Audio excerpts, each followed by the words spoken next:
A Q&A for young readers, students, and educators with Andy Weir, author of The Martian. Since The Martian involves a space mission without a real-life precedent, how did you make your story as realistic as it is?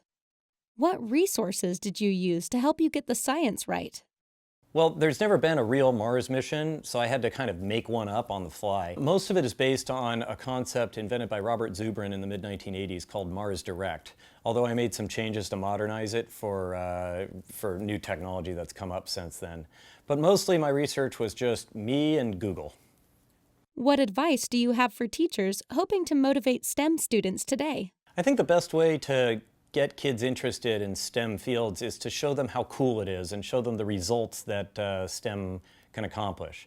Because by itself, math is not that exciting. I mean, not for most people, it is for me, but I'm a dork. You need to show them that it has a tangible benefit. That's why word problems, although kids tend to hate them, if you make the word problems interesting, it'll draw them in. Like, instead of saying like, oh, a train leaves Cleveland at this speed and blah, blah, blah, blah, instead say it's a train full of gold and you can get the gold if you can catch up to it. And you're leaving later, then, give them a little more motivation. The novel is almost like a puzzle that Mark Watney has to solve in order to make it home. Did you outline the story before you started writing, or did you make it up as you went along? I pretty much made the story up as I went along. I knew how I wanted it to end, and I knew some of the major plot points, some of the main things that I wanted to have happen, but I wasn't sure how I'd get from point A to point B to point C. So I just kind of, at any given time, I said like, well, what's his situation? Now what's the next most likely thing that's going to happen? And I wouldn't try to cram him into any plot. I tried to let it flow naturally. And sometimes I had to make huge changes to my original ideas because, well, it would be illogical for him to go do this thing when it'd be much easier for him to do that thing. So I tend to make it up as I go along. Which parts of the plot were the easiest and the most difficult to figure out? Well, the easiest parts of the plot were the things that I had come up with in advance. Like, I wanted him to grow potatoes to survive. And so I built the story around that. So it was very easy to work into the plot and very easy to explain. Also, the science of growing potatoes is pretty well established. It's, we've been doing it as a species for tens of thousands of years. So we pretty much got that down. The information's out there and it's set.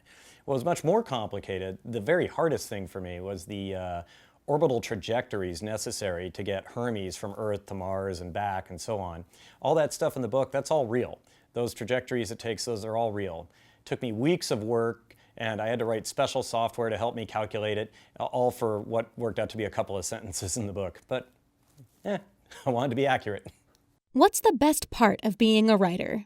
What's the worst part? The best part about being a writer is that you're kind of a little dictator in your world. You're not answerable to anybody on your story. I mean, yes, there are editors or directors or whatever, whoever you're writing for, but you get to decide what the story is. They are advising you, or in extreme cases, telling you they won't buy it if you don't make changes. But you're in charge of every aspect of it. It doesn't have to be a collaborative process at all. The worst part is that you're all by yourself. I was a computer programmer for 25 years before I bungled into writing, and I really miss the teamwork that comes with being a software engineer. I worked on a team with 6 or 7 other engineers on a product, and we would all parcel out tasks and discuss code design with each other, and that collaboration and teamwork, I really miss it. And I also really miss having office mates. I'm a fairly social guy. I like talking to people. And so I kind of looked forward to it every day. I'd go into work and see all my coworkers. I got along with everybody. It's, hey, good morning. Hey, what'd you do over the weekend? That's all gone now. I just kind of walk downstairs to this computer and start typing. So I kind of miss that. There is a renewed interest in space, and your book has been very inspiring to students.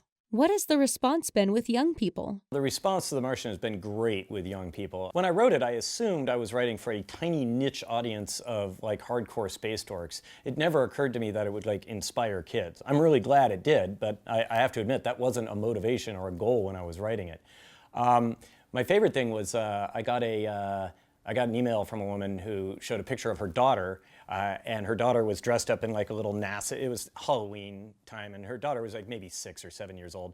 She was dressed up in a little NASA outfit, and she had a box that was her spaceship, and she was pretending to be Commander Lewis.